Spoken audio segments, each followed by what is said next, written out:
Moi YouTube, nyt mä aikaisin ostaa Epic Chestin. Katsotaan mitä sieltä tulee.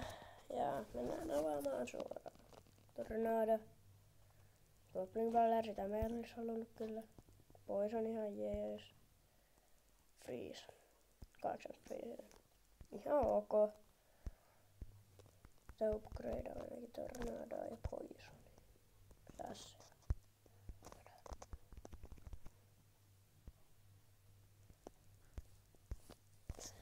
Joo. Joka ihmeessä Ladin Nubinaati. Kyse aivan huonosti saa tämänkin testin, mutta joo. Joo. Taas jokistakin tulee. Mut sois. More up. Tää oli vaan tämmönen pikku video, jos mä vaan ostan tämmöisen Epic Chestin. Niin. Se olisi tässä. Moi!